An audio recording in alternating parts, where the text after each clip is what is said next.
Assalamualaikum warahmatullahi wabarakatuh. Perkenalkan, nama saya Hildan dari Program Studi Pendidikan Agama Islam Fakultas Agama Islam Universitas Negeri 45 Kota Bekasi. Pada kesempatan kali ini saya akan mereview sebuah buku, yaitu buku fikih Madrasah Aliyah kelas 12.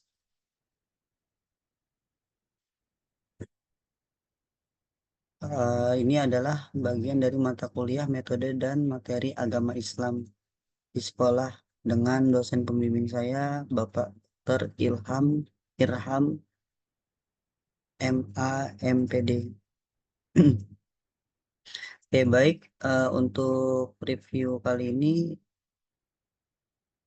akan berisi yang pertama tentang profil buku, yang kedua isi materi, yang ketiga metode pembelajaran, yang keempat kritik dan saran, yang kelima kesimpulan dan praktek mengajar menggunakan salah satu metode. Kita mulai dari yang pertama.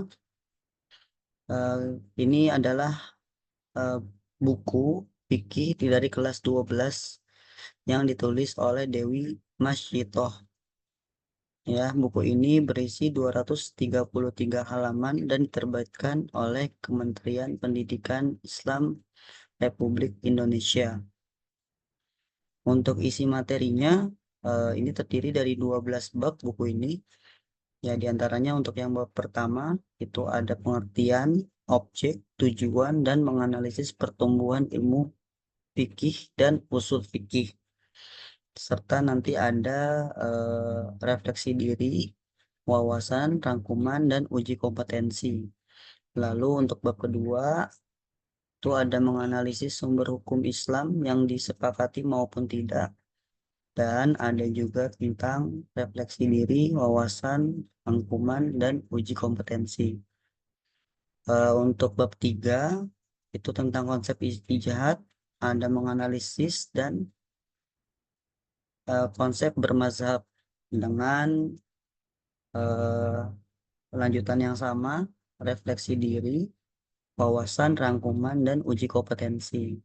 Lalu di bab keempat ada membahas tentang hukum syara dan pembagiannya, yaitu ada membahas tentang al-hakim, analisis al-hakim, mahkum fih, mahkum alaih, dan juga sama seperti bab-bab sebelumnya ada tentang refleksi diri, wawasan, rangkuman, dan uji kompetensi.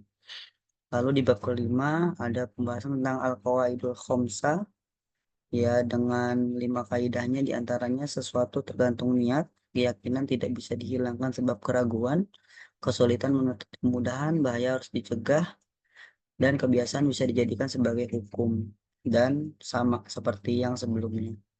Lalu ada bab ke-6 kaidah amar dan nahi, itu menganalisis kaidah-kaidah fikih khususnya ilmu bahasa Arab, ya dari suatu nas dalam Al-Quran atau hadis.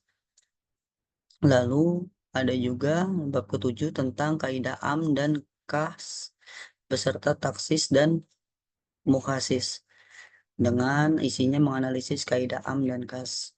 Di bab ke-8 ada kaidah mujmal dan mubayan, yaitu isinya menganalisis kaidah-kaidah tentang mujmal dan mubayan.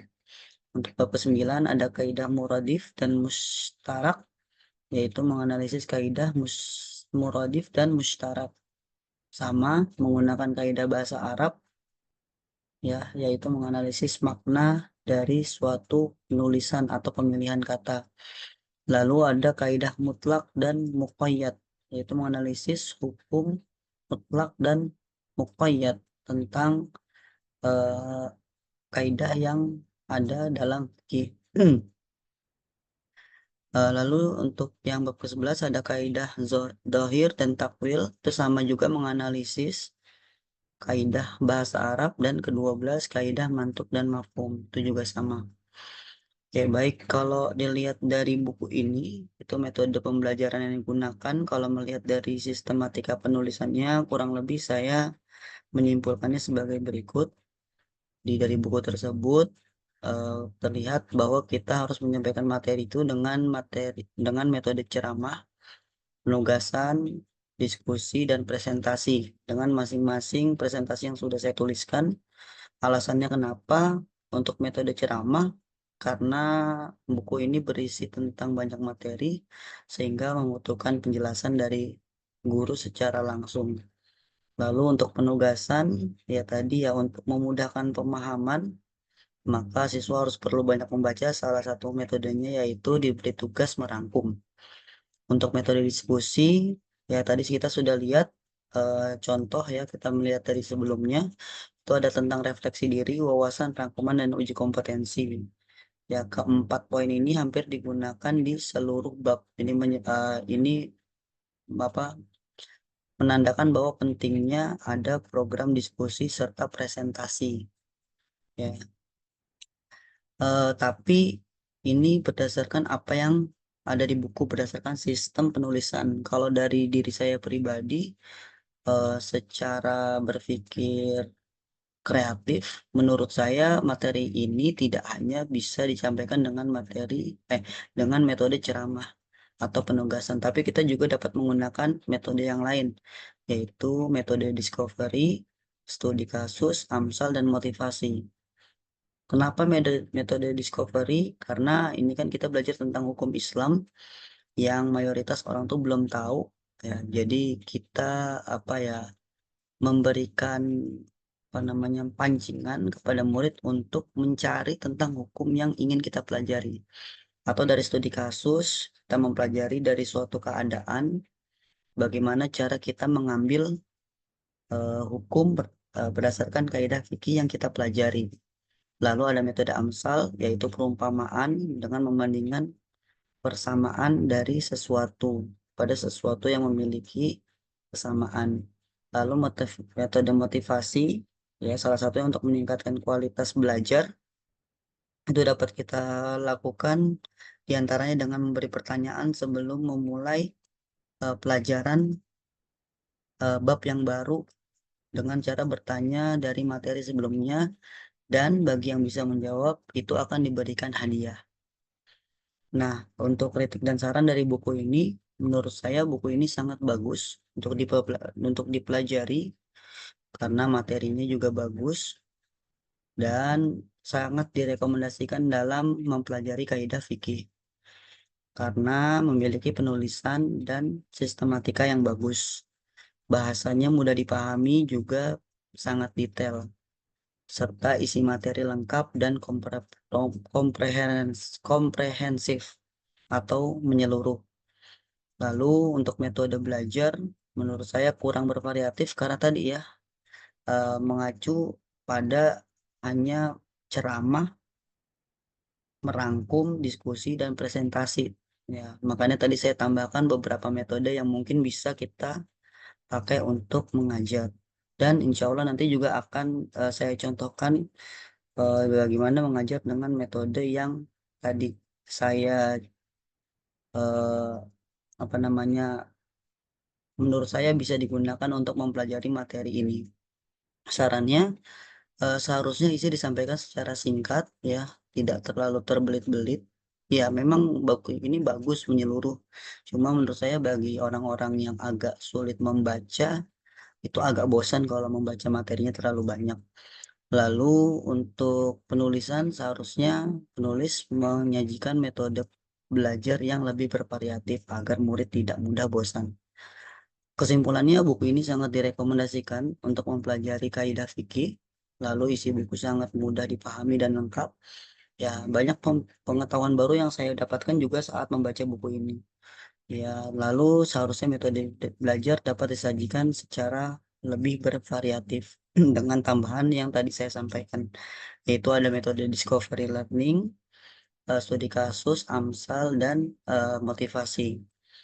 Oke, baik. Ini saya akan mencontohkan metode eh, cara belajar dengan salah satu pembahasan yang ada dalam buku Fikih Madrasah Aliyah kelas 12.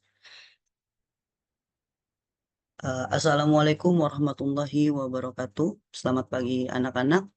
Bagaimana kabar hari ini? Semoga Bapak harap dalam keadaan sehat walafiat.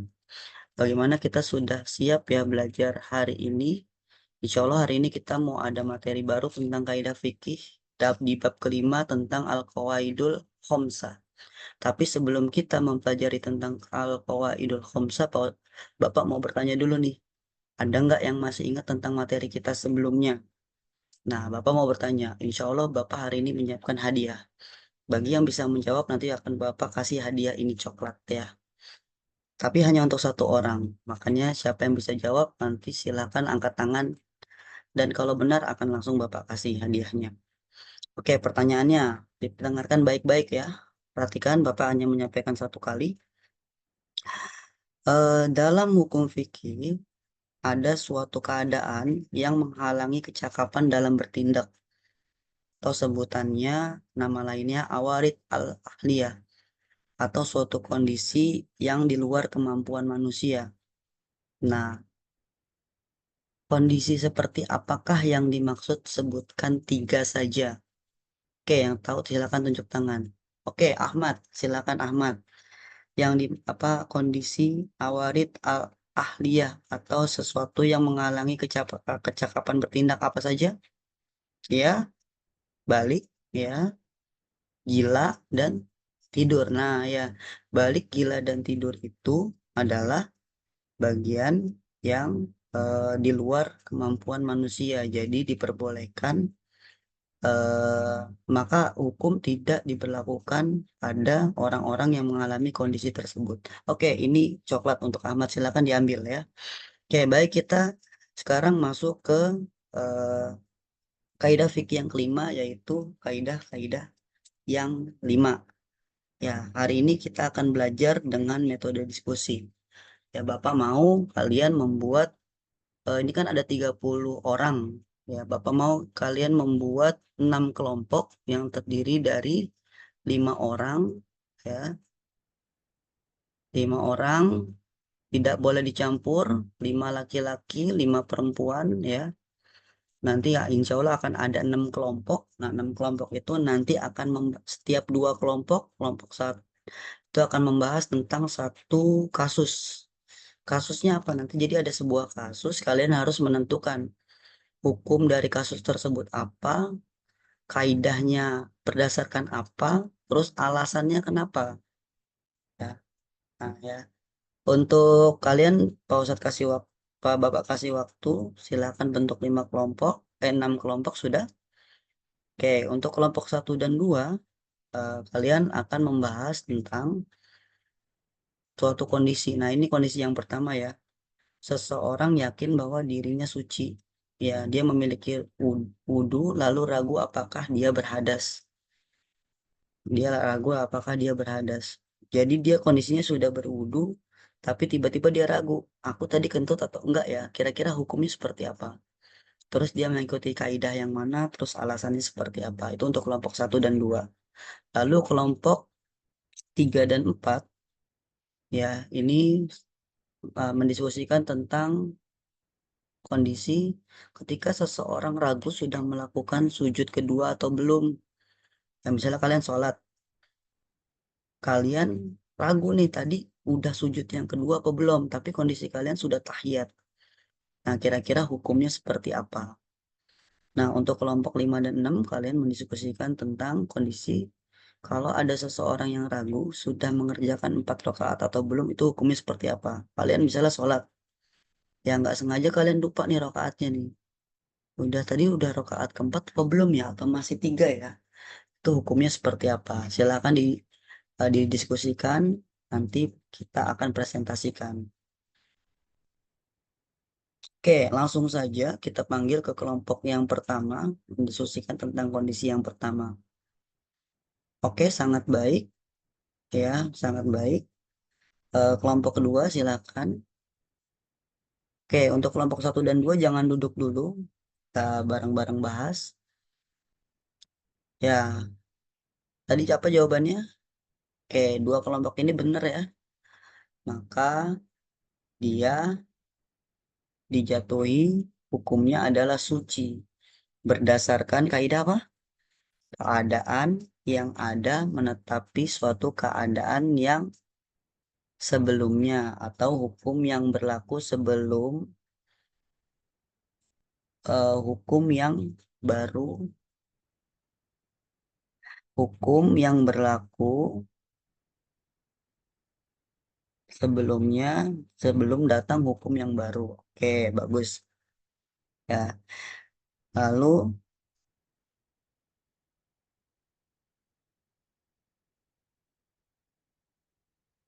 untuk kelompok 3 dan 4, kelompok 3 silakan maju dan mempresentasikan.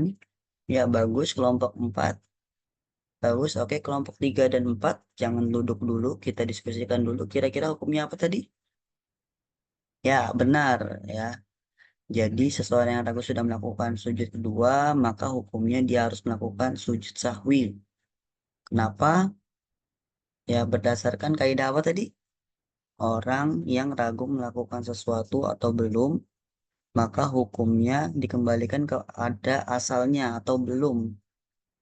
Jadi orang eh, jadi dianggap dia belum melakukan. Karena dia belum melakukan sujud kedua, maka dia harus sujud sah. Wih, oke, bagus. Lanjut kelompok kelima enam. Kelompok 5 dulu silakan maju. Oke, bagus. Kelompok 6. Sekarang kelompok 5 ke 6. Kita lihat jawabannya. Berarti bagaimana? Ya, hanya satu kelompok yang benar. Ya, seharusnya dia menambah satu rakaat. Ya, walaupun dia yakin 4 rakaat, tapi berdasarkan kaidah orang yang yakin telah melakukan eh, suatu perbuatan, tapi dia tiba-tiba ragu tentang jumlahnya, maka yang dipakai adalah jumlah yang paling sedikit. Nah, makanya di sini eh, seseorang itu harus menambah satu rakaatnya. Ya, alhamdulillah hari ini pembelajaran sudah selesai. Saya rasa murid-murid semua sudah tahu, sudah paham tentang materinya. Kita tutup pertemuan hari ini dengan doa kafaratul majelis. Ya, jangan lupa materinya dipelajari lagi di rumah. Siapa tahu kalau ada rezeki, insya Allah di pertemuan berikutnya Bapak akan siapkan lagi satu pertanyaan dan sebuah hadiah seperti biasa. Oke, dari Bapak sekian. Terima kasih. Dari saya juga cukup.